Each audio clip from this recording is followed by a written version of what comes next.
Pemirsa, jumpa kembali di channel Belajar dan Berbagi. Video kali ini kita akan belajar mengenai manfaat standar sistem manajemen mutu bagi organisasi pelayanan kesehatan, khususnya rumah sakit. Rumah sakit ini merupakan institusi pelayanan kesehatan yang menyelenggarakan pelayanan kesehatan perorangan secara paripurna, yang menyediakan pelayanan medis bagi rawat inap, rawat jalan, gawat darurat, maupun pelayanan penunjang seperti laboratorium, radiologi, serta layanan lainnya. Nah, di dalam memberikan pelayanan, rumah sakit ini harus memperhatikan mutu dan keselamatan pasien. Apa nih yang dimaksud dengan mutu pelayanan kesehatan?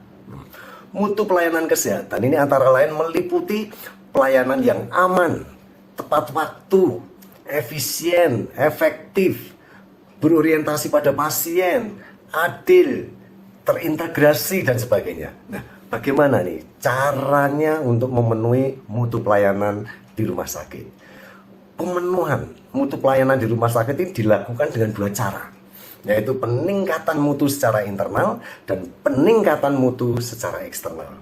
Yang pertama, peningkatan mutu secara internal atau sering disebut internal continuous quality improvement, yaitu rumah sakit ini melakukan upaya peningkatan mutunya itu secara berkala, antara lain yaitu dengan menetapkan indikator mutu, pengukurannya, pelaporannya, evaluasinya, maupun pelaporan insiden keselamatan pasien.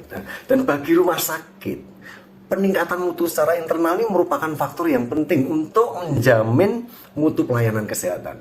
Dan yang kedua, peningkatan mutu eksternal atau external continuous quality improvement. Ini merupakan bagian dari upaya peningkatan mutu pelayanan di rumah sakit secara keseluruhan, secara menyeluruh. Beberapa kegiatan yang termasuk peningkatan mutu eksternal ini antara lain perizinan, kemudian sertifikasi, kemudian akreditasi rumah sakit, dan sebagainya. Nah, rumah sakit ini perlu melakukan peningkatan mutu baik secara internal maupun eksternal secara berkesinambungan, yaitu continuous quality improvement. Nah, standar internasional ISO 7101 tahun 2023 ini merupakan standar sistem manajemen mutu yang memang dikhususkan bagi organisasi pelayanan kesehatan pada umumnya.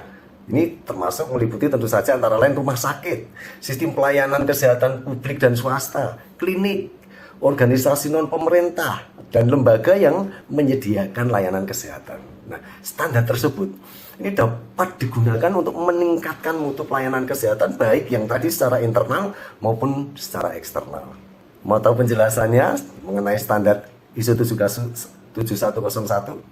Ikuti terus video yang satu ini.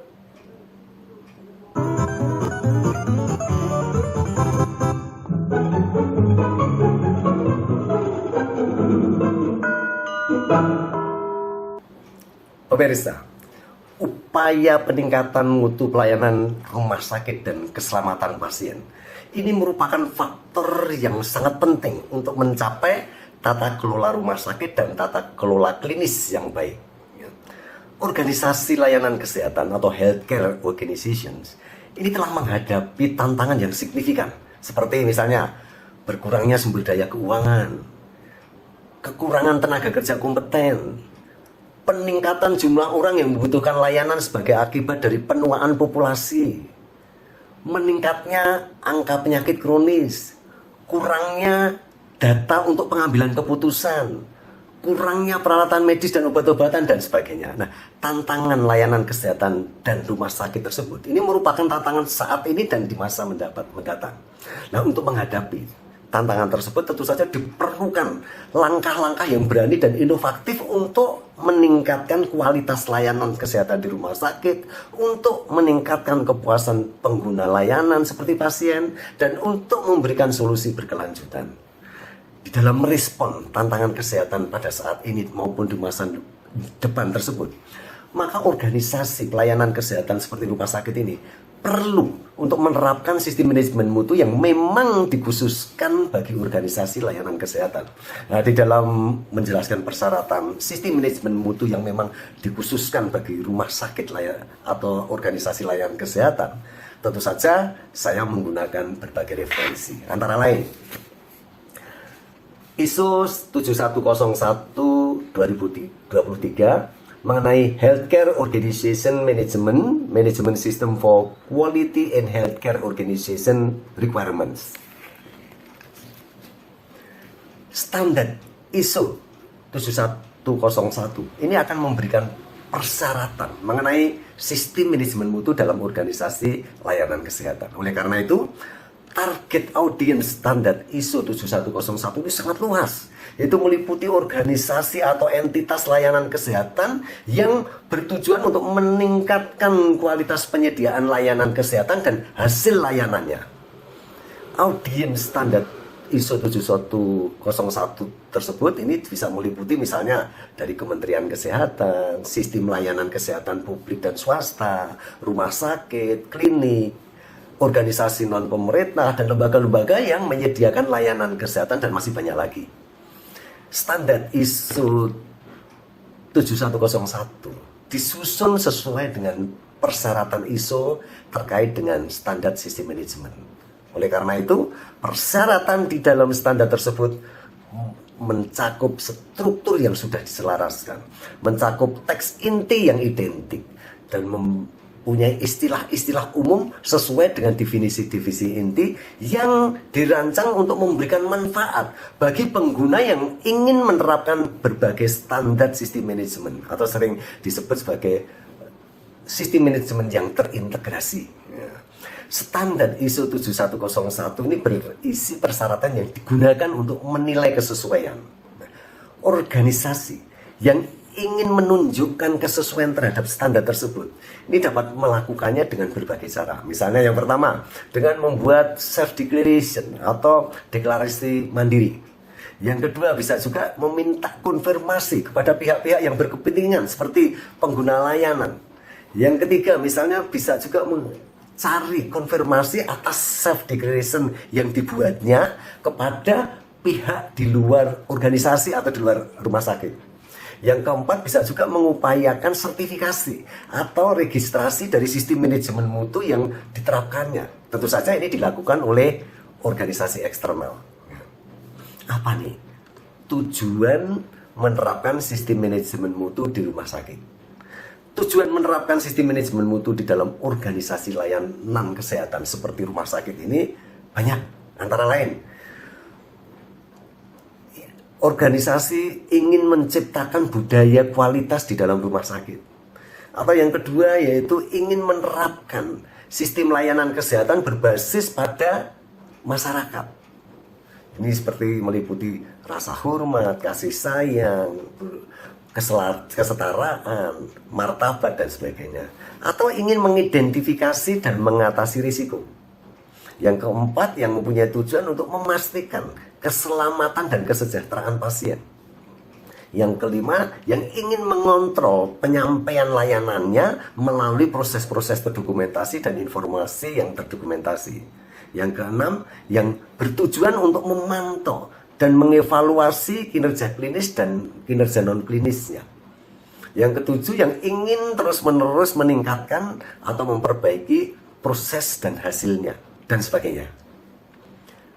Apa saja nih faktor-faktor yang dapat mempengaruhi keberhasilan dalam menerapkan sistem manajemen mutu di dalam rumah sakit?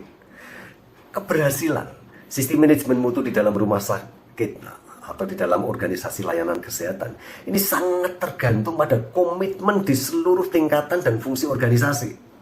Dan manajemen puncak dapat mendorong terciptanya budaya mutu, yaitu dengan apa? Dengan cara memasukkan prinsip-prinsip mutu ke dalam arah strategis organisasi, ke dalam pengambilan keputusan, ke dalam prioritas operasional lainnya, dan sebagainya.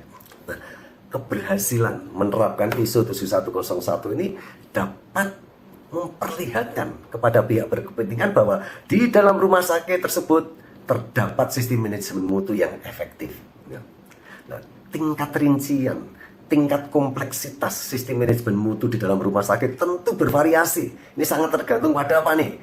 Konteks organisasinya, ruang lingkup pekerjaannya, kewajiban kepatuhan regional, nasional, atau internasional yang dianutnya, sifat kegiatannya, layanan yang disediakan, sumber daya yang tersedia, dan sebagainya.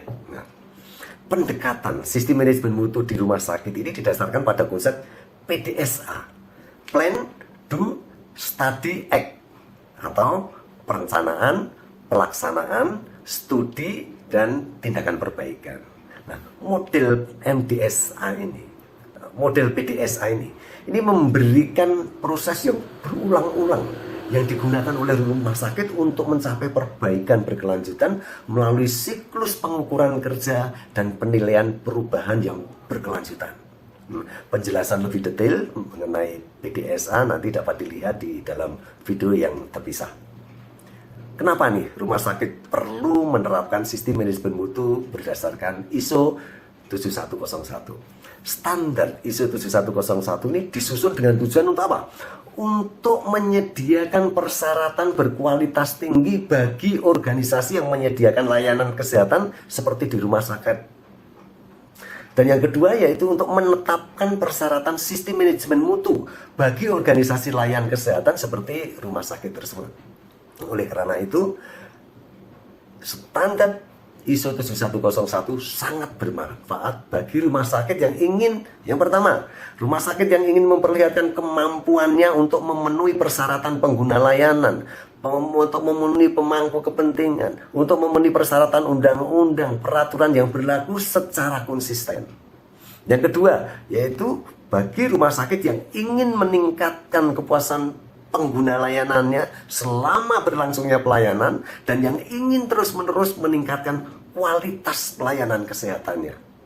Dan yang ketiga yaitu bagi rumah sakit yang ingin untuk menciptakan dan memelihara proses yang menjamin pelayanan kesehatan yang tepat waktu, yang aman, yang efektif, yang efisien, yang adil, yang berpusat pada masyarakat dan sebagainya. Apa saja nih persyaratan yang ditetapkan di dalam standar ISO 7101?